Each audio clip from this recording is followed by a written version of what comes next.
Have you ever watched someone break every rule of restraint and still win hearts effortlessly?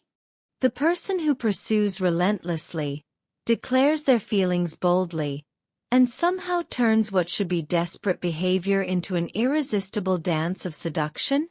Welcome to Story-Driven English, where today we ignite your imagination with the Rake, Passion's Master, exploring the second captivating character type from Robert Greene's influential book, The Art of Seduction. In the next 45 minutes, you'll discover how masters of passionate pursuit have changed the course of relationships, politics, and even history itself. Before we unleash this tale of unrestrained devotion, take a moment to subscribe to our channel. Why? Because like the Rake who promises a world of excitement beyond social constraints, I promise your English learning journey will transform from mundane practice to a passionate affair with language that grows more intoxicating with every video. Our story follows Adrian Westfield, a modern Rake whose burning intensity and refusal to hide his desires creates an almost gravitational pull on those around him. As his story unfolds, you'll not only expand your vocabulary and comprehension but might recognize patterns of seduction playing out in your own relationships and social circles. The fire is lit, the stage is set. Let's begin this journey into the burning heart of seduction. The Rake, Flames of Passion. A story exploring the second seducer type from The Art of Seduction. Alexander Bennett was fire incarnate. Not in the destructive sense, though he had, admittedly, left his fair share of emotional devastation in his wake, but rather in the way he sparked to life in the presence of desire. It was this quality that drew people to him, women especially, like moths to his dangerous flame. And like those delicate creatures, they often found themselves consumed by his heat, usually willingly, frequently gratefully. Alexander didn't consider himself extraordinary. He simply refused to be anything less than authentic when his heart yearned for someone. That refusal to temper his passion was both his greatest strength and perhaps his most profound vulnerability. On a brisk autumn evening in Manhattan, Alexander stood in a corner of the crowded gallery, observing the gathering with studied patience. The exhibition featured emerging artists exploring themes of desire and forbidden love, fitting for his temperament. He wasn't particularly interested in the artwork itself. Rather, he was there because he had heard that Eleanor Wright would be attending. Eleanor, the brilliant curator whose reputation for ice-cold professionalism was legendary in New York's art circles, had unwittingly captured his attention 3 weeks prior during a lecture on Renaissance eroticism at Columbia University. Alexander's gaze drifted across the room until it found her. Tall, poised.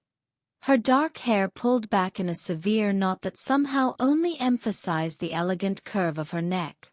She wore a charcoal gray dress that spoke of restraint and sophistication, moving with measured steps between groups of admirers and collectors. There was something controlled about her that ignited an immediate desire in him to witness what lay beneath that composed exterior. Not just physically, though that thought certainly crossed his mind, but emotionally. What would Eleanor Wright look like when overcome with passion? When her carefully constructed walls came tumbling down? The very question made his heart race. He watched her for nearly an hour before approaching, noting how she smiled politely but rarely laughed, how she maintained precise physical distance from those she spoke with, how her eyes remained analytical even when examining the most provocative pieces in the collection. Eleanor Wright was the antithesis of everything Alexander was. Controlled where he was expressive, measured where he was impulsive, reserved where he was open. The challenge she presented was irresistible.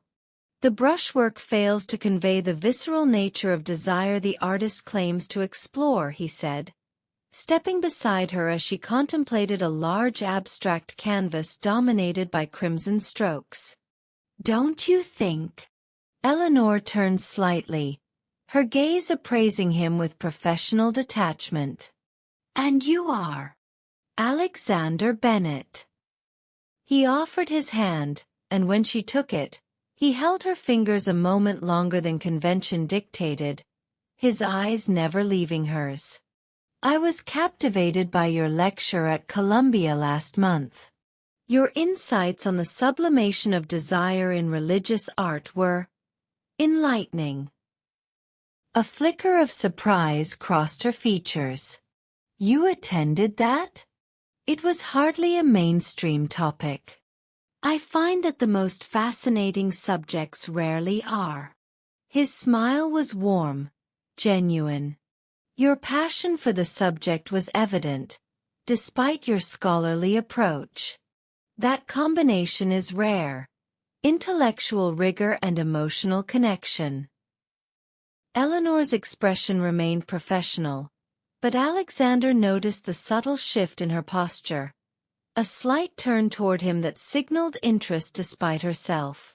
"And what brings you to this exhibition, Mr. Bennett? Are you a collector?" "Alexander, please." His voice softened. "I'm more of an enthusiast than a collector. Though I must confess, I came tonight hoping you would be here. Your reputation precedes you." "Does it now?" The corner of her mouth twitched. Not quite a smile but a recognition of his boldness. "And what reputation is that?" "That you see beyond the obvious, that you're uncompromising in your standards, that you've single-handedly revitalized contemporary art discourse in this city." Alexander leaned slightly closer, lowering his voice. "And that you're nearly impossible to impress." Eleanor raised an eyebrow. "Are you attempting to impress me, Alexander?" "God, no," he laughed, the sound warm and genuine. "I wouldn't presume to try. I'm simply hoping to engage you in conversation that doesn't revolve around market values and exhibition schedules. Though," he gestured to the painting before them, "I am curious about your thoughts on this piece, beyond the official catalog description." For the first time that evening, Eleanor looked at him with something approaching actual interest. "It's derivative," she said finally. "Attempting to shock without understanding the psychology behind desire. The artist mistakes intensity for intimacy." "Exactly." Alexander's eyes lit up with genuine enthusiasm. "That's precisely what I thought. There's no vulnerability here, just performance." Eleanor studied him with renewed attention. "Most people at these events tell me what they think I want to hear. You seem refreshingly unconcerned with my opinion of you." Alexander smiled, a slow spread of warmth across his features. "I'm far more interested in discovering your authentic thoughts than in managing your impression of me. Life's too short for performative conversations, don't you think?" Their conversation continued as they moved through the gallery, Alexander's genuine interest in her perspective drawing Eleanor gradually out of her professional shell. He listened intently when she spoke, asked thoughtful questions, and occasionally challenged her viewpoints, not to undermine but to deepen the exchange. As the evening progressed, he shared stories from his work as a literary agent, describing his passion for helping authors find their voice without overshadowing them with the calculated casualness of someone who had nothing to hide and nothing to prove. When the gallery began to empty, Alexander looked at his watch with genuine regret. "I've monopolized your evening," he said. "Though I can't bring myself to apologize for it. This has been the most stimulating conversation I've had in months." Eleanor's professional veneer had softened noticeably. It was unexpected. Would it be too forward to suggest continuing our discussion over dinner? There's a small Italian place around the corner that stays open late. His invitation held no pretense, just transparent desire for her company. Eleanor hesitated, her training in maintaining professional boundaries warring visibly with her interest. I have an early meeting tomorrow. Another time, then. Alexander took out a business card and wrote his personal number on the back. I'd love to hear your thoughts on that new exhibition at the Whitney. Or anything else that moves you. He handed her the card, his fingers brushing hers intentionally. I've genuinely enjoyed meeting you, Eleanor. As he turned to leave, Eleanor surprised herself. Wait. She took out her own card and handed it to him. My personal email is on the back. The museum courier is often unreliable. Alexander's smile was warm but measured, acknowledging the significance of her gesture without overplaying it. I'll write to you tomorrow. Good night, Eleanor. True to his word, Alexander emailed her the following morning. Not with effusive declarations or manipulative urgency, but with a thoughtful reflection on their conversation and a passage from a book that had reminded him of her perspective on authenticity in art. He made no demands on her time or attention, simply expressing his enjoyment of their meeting and an open invitation to continue their conversation whenever her schedule permitted. Eleanor waited 2 days before responding. Her reply measured but noticeably warmer than her professional communications. They exchanged emails for a week before she accepted his invitation to dinner. Not at an ostentatious restaurant where they might be seen by her colleagues, but at a small, intimate bistro in the West Village known more for its food than its scene. Over candlelight and wine, Alexander revealed more of himself. His childhood in Boston with parents who valued emotional expression, his failed early marriage to a woman who had found his intensity overwhelming, his genuine belief that passion without pretense was the only way to truly connect with another person. He spoke with a rare combination of self-awareness and unguarded emotion that Eleanor found increasingly difficult to resist. Most people, he said, refilling her wine glass, spend their lives hiding behind carefully constructed personas, afraid that their true desires will make them vulnerable. And they're right. Authentic desire does make us vulnerable. But I'd rather risk that vulnerability than live a life of emotional safety and disconnect. Is that what happened in your marriage? Eleanor asked, surprising herself with the personal nature of her question. Alexander's eyes reflected momentary pain, quickly replaced by honesty. Meredith wanted the idea of passion more than the reality of it. When she realized that emotional intensity isn't something you can schedule or control, she retreated. I don't blame her. Society teaches us that strong feelings are dangerous, unpredictable. And they are. But they're also what make life worth living. And yet you continue to... What? Throw yourself into the emotional fire. There was no judgment in Eleanor's tone, only genuine curiosity. I continue to allow myself to feel what I feel, without apology, he said simply. Sometimes that leads to joy, sometimes to heartbreak. But I've never regretted being honest about my emotions. His eyes held hers across the table. What about you, Eleanor? What's behind that poised exterior of yours? Eleanor looked down at her wine glass, turning it slowly. Control has always been my refuge. In my field, emotional reactions are seen as unprofessional, particularly for women. I learned early on to compartmentalize. And outside of work? Alexander's question was gentle but direct. There isn't much outside of work, she admitted. My last relationship ended 2 years ago. He said I was inaccessible. Were you? With him? Eleanor considered this, then nodded slowly. Yes. But not intentionally. It becomes a habit, keeping people at arm's length. And yet here you are, having dinner with a virtual stranger who approached you at a gallery. Alexander's smile was warm, inviting confidence rather than demanding it. Here I am, Eleanor agreed, meeting his gaze directly for the first time that evening. Though I'm not entirely sure why. Perhaps because authenticity, even uncomfortable authenticity, is more compelling than polite distance.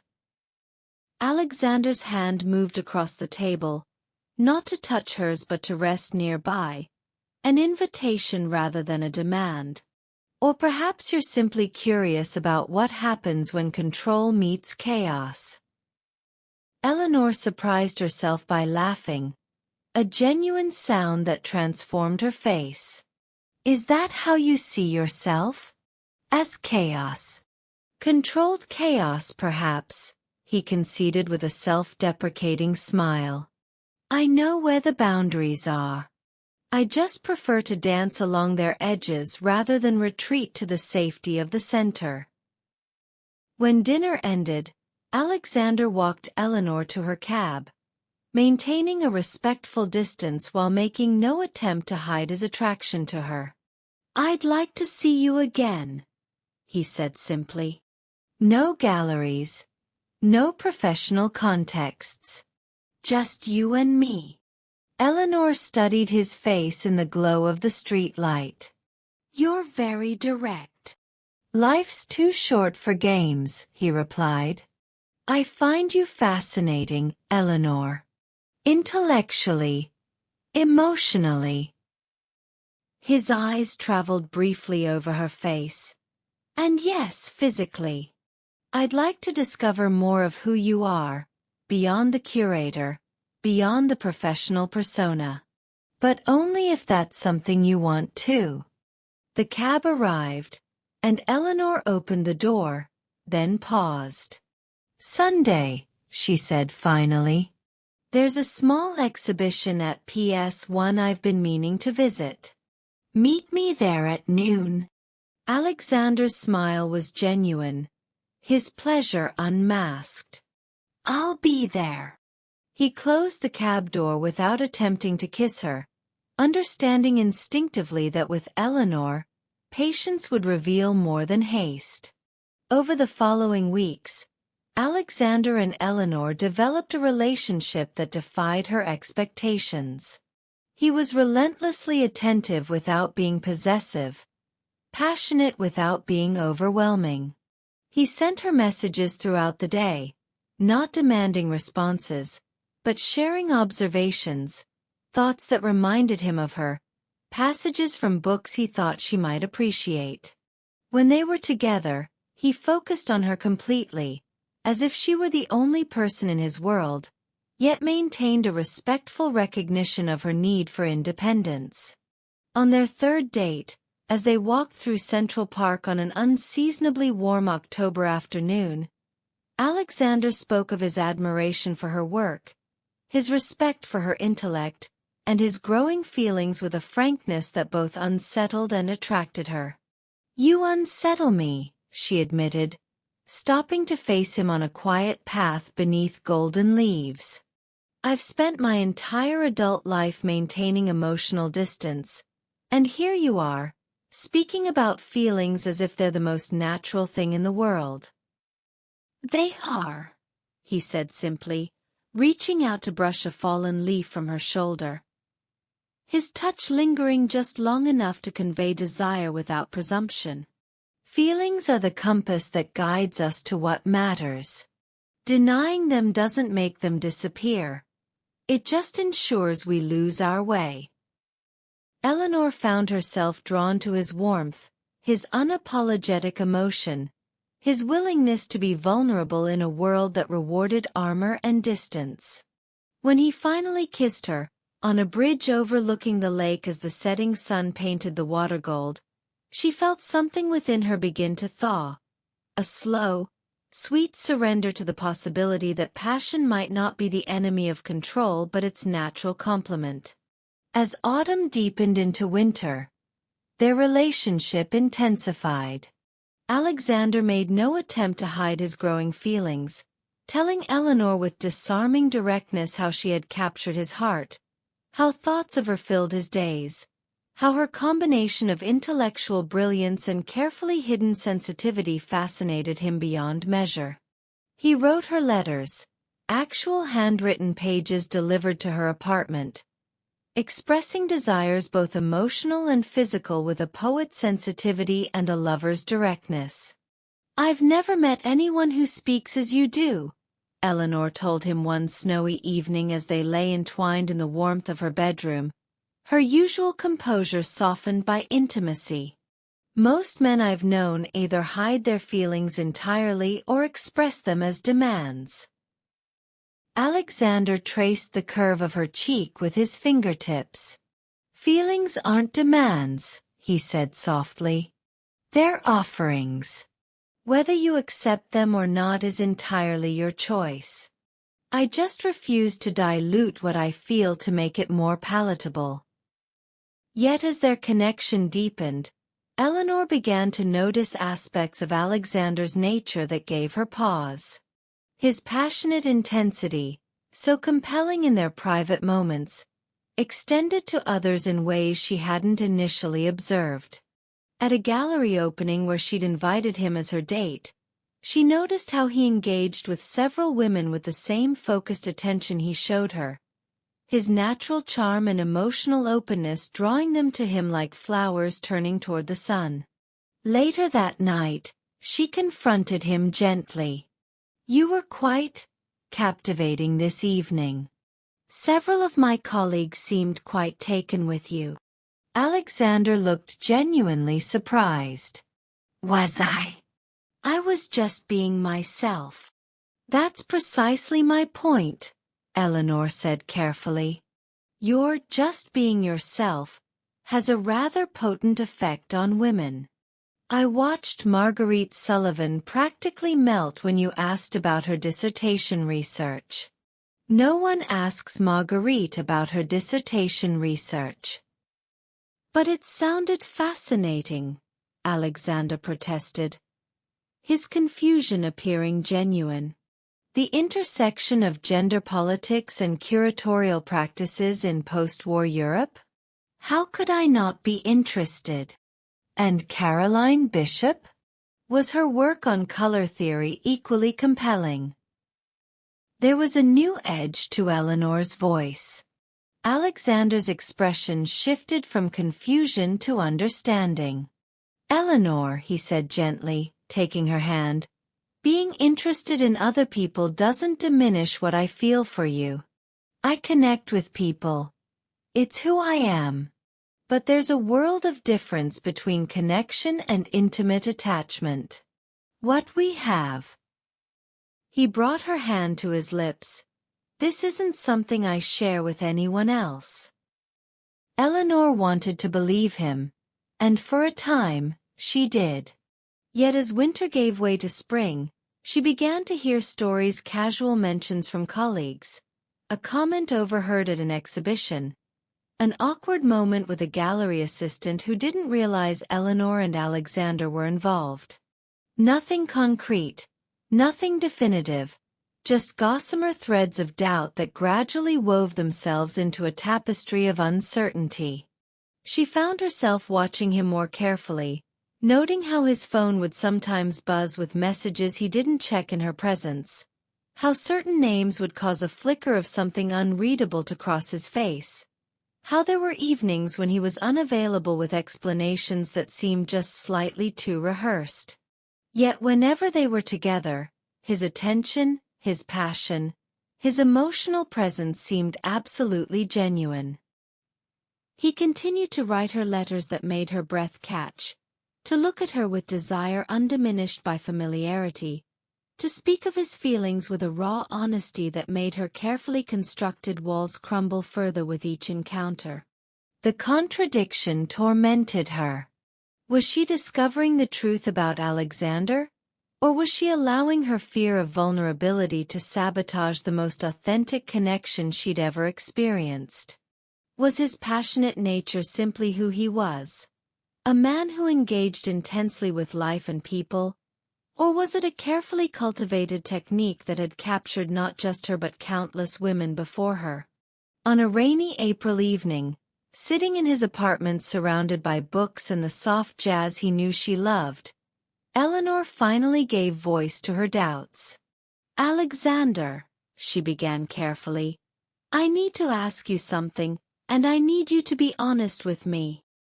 He set down his wine glass, giving her his full attention. "Always. Are there others? Other women you're seeing, other relationships like this one?"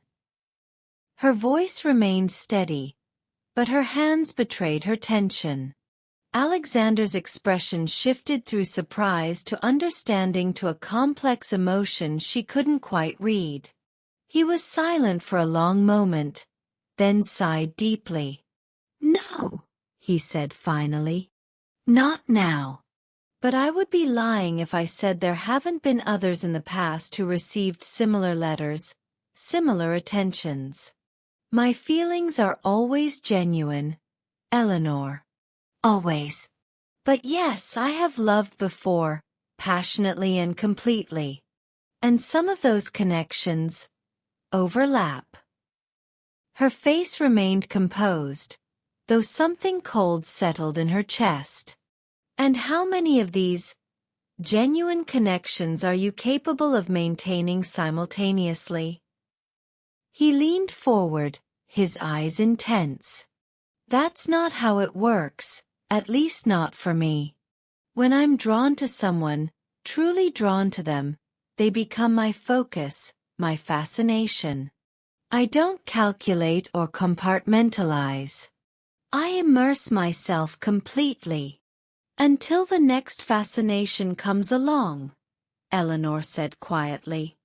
Alexander ran a hand through his hair, frustration evident in the gesture. "I won't apologize for my past, Eleanor. Every relationship I've had has been authentic. Every letter I've written, every emotion I've expressed, all real. But yes, passions can fade or transform. I've never promised permanence, only presence. Complete presence in each moment we share." "And Sophia Winters? Is she a past passion or a current one?" The gallery assistant's name fell between them like a stone into still water. Alexander's momentary hesitation told Eleanor everything she needed to know. "I see." She stood, gathering her coat, her movements measured and controlled. The curator once more, emotions carefully contained. "Eleanor, wait." Alexander rose, his expression pained. "It's not what you think.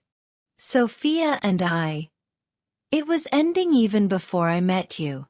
What we have is different, deeper." "Is that what you told her about the woman before me?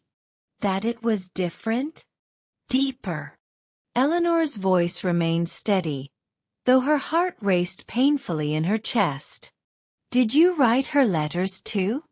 Tell her how she fascinated you beyond all others? How her mind and soul called to yours?" "It wasn't the same," Alexander insisted, taking a step toward her. "What I feel for you is exactly what you felt for her," Eleanor interrupted.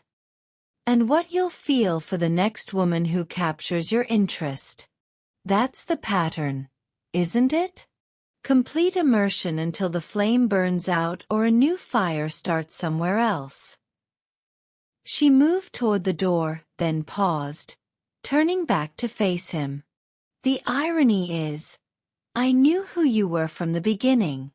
Your reputation preceded you, just as mine did. I just convinced myself that what we had was the exception. Alexander's face reflected genuine distress. It is the exception. Eleanor, please. What we have is real. I've never connected with anyone the way I connect with you. I believe you, she said softly, her composure finally cracking to reveal the pain beneath. That's what makes you so dangerous, Alexander. You believe it too, every single time. In the weeks that followed their separation, Alexander pursued Eleanor with the same passionate intensity that had characterized their relationship, leaving messages, sending letters, appearing at exhibitions where he knew she would be. His persistence was both flattering and unsettling, his emotional declarations seemingly genuine in their desperation. I miss the particular way your mind works, he wrote in one letter. The careful consideration you give every thought before expressing it, the precise vocabulary you choose, the unexpected connections you make. No one sees the world quite the way you do, Eleanor. No one challenges my perspective in the same way. And in another, I understand your doubts. My past gives you every reason to question my capacity for constancy. But I've never fought for anyone the way I'm fighting for you.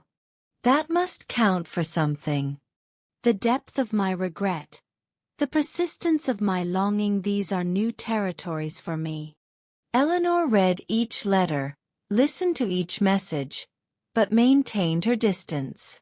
The professional armor she had temporarily let slip was firmly back in place, though beneath it, her heart ached with a combination of loss and bitter wisdom. On a warm June evening, nearly 2 months after their separation, Eleanor attended the opening of a major exhibition. She had curated a retrospective of female artists whose work explored themes of vulnerability and strength.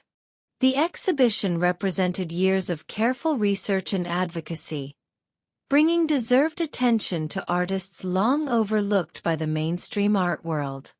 It was a professional triumph, and Eleanor moved through the crowded gallery with quiet pride, accepting congratulations from colleagues and critics alike. As the evening progressed, she felt a familiar presence before she saw him. Alexander stood near the entrance, watching her from a distance, making no attempt to approach. Their eyes met across the room, and he offered a small, sad smile before nodding in what appeared to be both congratulation and farewell. The most important element in seduction is not what you say or do, but being who you are. Eleanor excused herself from her conversation and made her way toward him, drawn by an impulse she didn't fully understand. He remained where he was, neither advancing nor retreating, allowing her to determine the terms of their encounter. "Congratulations," he said simply when she reached him. "The exhibition is extraordinary. Your vision shines through every element." "Thank you." Eleanor studied him, noting the shadows beneath his eyes, the slight dishevelment of his usually impeccable appearance. "You look tired." Alexander's laugh held little humor. "I haven't been sleeping well. Turns out remorse is quite the insomniac's companion." He gestured toward the exhibition. "I didn't come to disrupt your evening. I just wanted to see your work, to witness this achievement. I'll go." As he turned to leave, Eleanor surprised herself. "Have you had dinner? There's a small reception for the artists in the private gallery upstairs. Nothing formal. You could join us if you'd like." The brief flash of hope in his eyes was quickly tempered. "Are you sure? The last thing I want is to intrude on your professional moment." "I'm sure," she said, though she wasn't entirely certain why she was extending the invitation. Just as colleagues. Friends, perhaps, eventually. Alexander nodded, accepting her terms without protest. Throughout the evening, he remained respectfully distant, engaging thoughtfully with the artists, asking insightful questions about their work, and carefully avoiding any attempt to monopolize Eleanor's attention. Only once, as the reception was winding down, did he approach her directly. "Thank you for including me tonight," he said quietly. "It means more than I can express." Eleanor regarded him thoughtfully. "You've changed, Alexander. Or at least, you're presenting yourself differently. Perhaps seeing yourself through someone else's eyes can be illuminating." His smile was tinged with sadness. "You helped me see patterns I'd been blind to, consequences I'd ignored." "And Sophia?" Eleanor couldn't help asking. "Has she experienced this illumination as well?" "Sophia has moved on," Alexander said simply. "As she should. As they all should have. Long before reaching the point of disillusionment." He met her gaze directly. "I've hurt people, Eleanor. Not intentionally, but through a kind of emotional carelessness that I'm only now beginning to understand. My feelings were always genuine, but my awareness of their impact was limited." Eleanor considered him for a long moment. Self-awareness doesn't always translate to change. "No," he agreed. "It doesn't. But it's a necessary first step." He glanced at his watch. "I should go. Early meeting tomorrow." As he turned to leave, Eleanor found herself speaking again. "There's a lecture series at the new school next month. Emerging female artists discussing the politics of vulnerability in creative expression. You might find it interesting." Alexander's expression brightened cautiously. "I would. Very much. I could send you the details," she offered. "Professionally speaking." "I'd appreciate that," he said, his tone carefully modulated to match hers. Professionally speaking. Over the months that followed, they developed a cautious friendship, meeting occasionally for coffee or attending lectures together. Their conversations focused primarily on art, literature, and ideas rather than personal matters.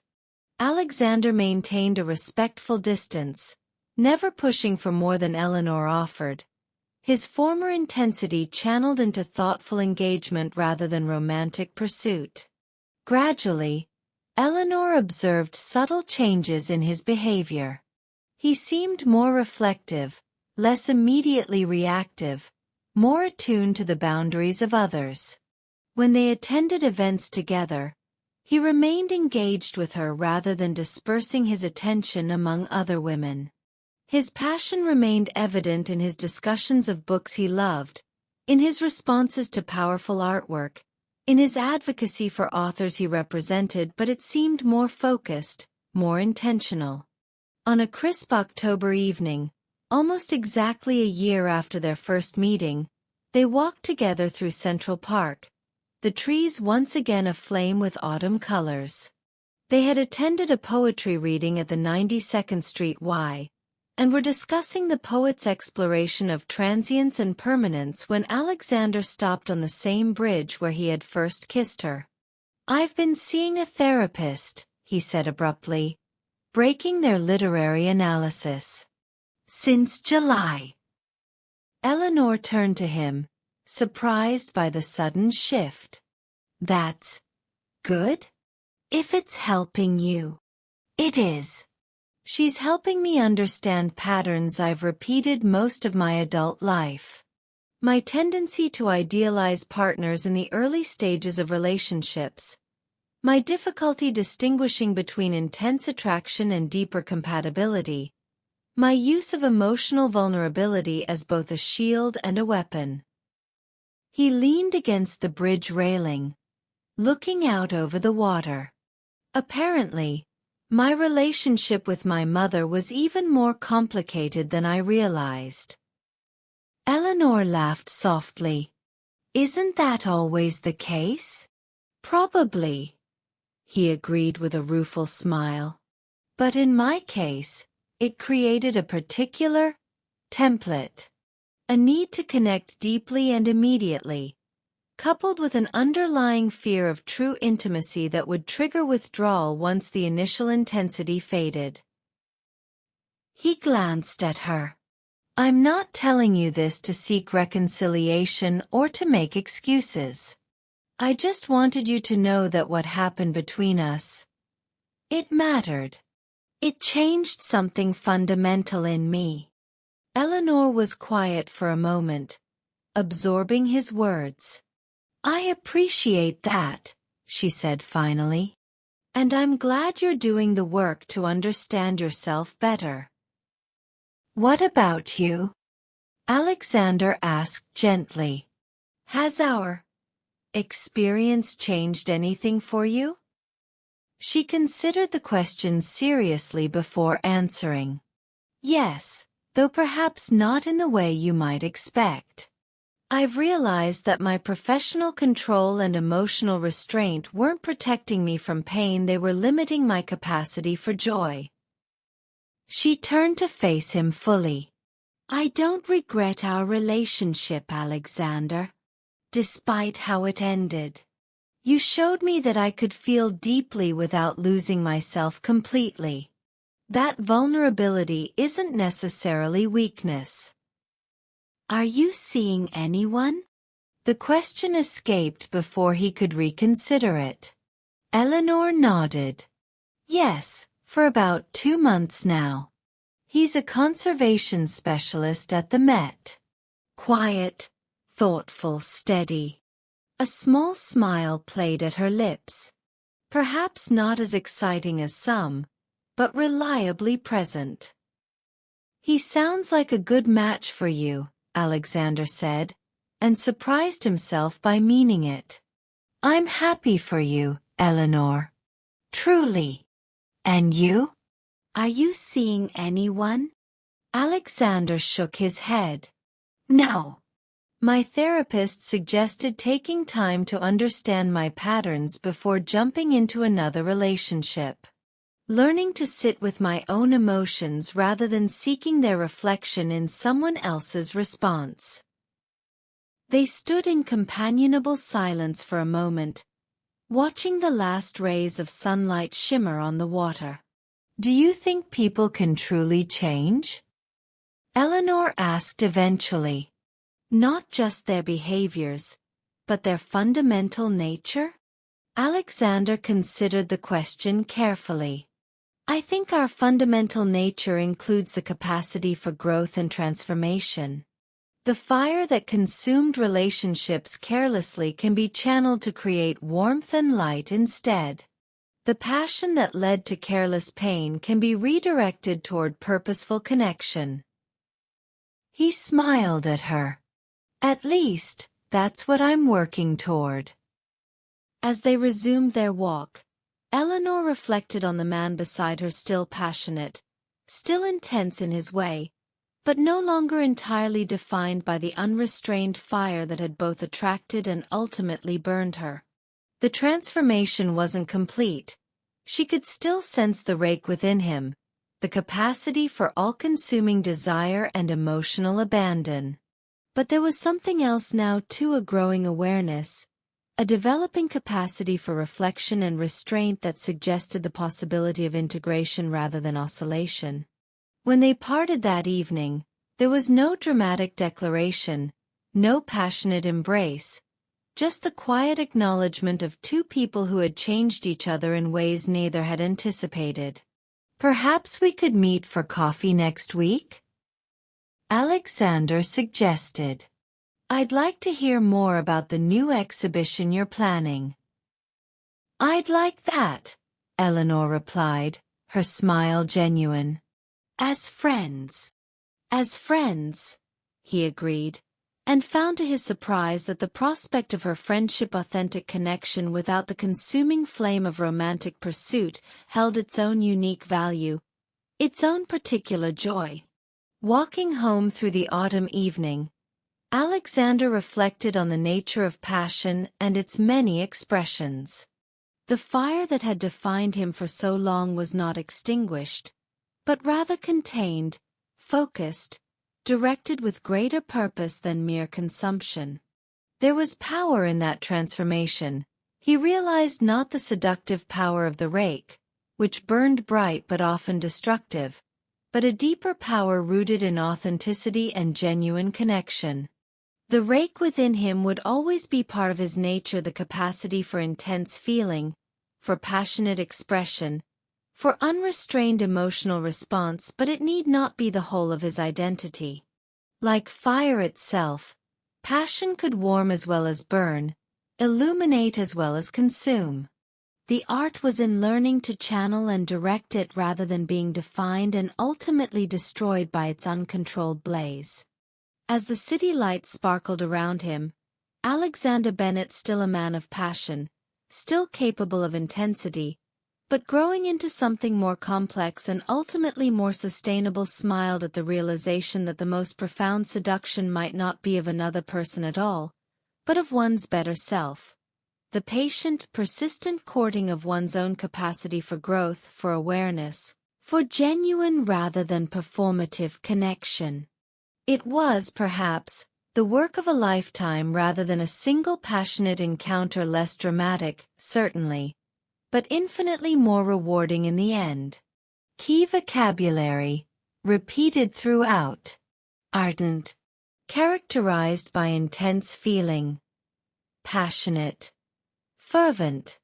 Example: his ardent pursuit left her both flattered and concerned. Authenticity, the quality of being genuine or real, not false or imitation. Example: despite his flaws, Eleanor never doubted the authenticity of his emotions. Consuming, absorbing all attention or energy. Overwhelming. Example: his passion was consuming, leaving little room for rational thought. Immerse, to involve deeply, to absorb completely in an activity or interest. Example: Alexander immersed himself completely in each new relationship. Intensity, the quality of being very strong, concentrated, or emotionally forceful. Example: the intensity of his feelings both attracted and frightened her. Passionate, having, showing, or expressing strong emotions or beliefs. Ardent. Example: his passionate nature made him irresistible despite the risks. Pursuit, the action of following or chasing someone or something. A sustained effort to achieve or obtain.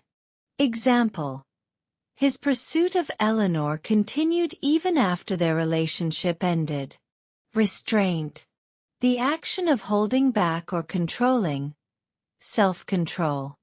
Example: Alexander's lack of emotional restraint contrasted sharply with Eleanor's composure. Unrestrained, not held back or limited, unlimited or uncontrolled. Example: his unrestrained expression of feeling was both his greatest strength and weakness. Vulnerability, the state of being exposed to potential harm. Openness to emotional injury. Example: true connection requires vulnerability, a risk Alexander was always willing to take. And that concludes our journey through the life of Adrian Westfield, a modern embodiment of the Rake, from Robert Greene's renowned book, The Art of Seduction. I hope this story not only enriched your English vocabulary but also offered fascinating insights into this compelling character type that has influenced relationships throughout history. If you found yourself drawn into Adrian's passionate world, perhaps you might feel a flicker of desire to tap that like button below. After all, there's something irresistible about showing appreciation for what moves you, isn't there? I'm particularly curious about your thoughts on this seductive archetype. Have you encountered a rake in your own life? Which vocabulary words from today's story resonated most with you? Your comments fuel my passion for creating these linguistic adventures for you. If you're new here and found yourself unable to pull away from this story, consider subscribing to Story-Driven English. Like Adrian's devoted pursuit of what captivates him, I'm dedicated to bringing you stories that make language learning an irresistible affair. One simple click on the subscribe button creates a connection between us, a promise of more stories that blend fascinating concepts with rich English vocabulary. Share this video with someone who appreciates the psychology of attraction or is looking for a more engaging way to enhance their English skills. True learning, like true seduction, happens when we're completely captivated.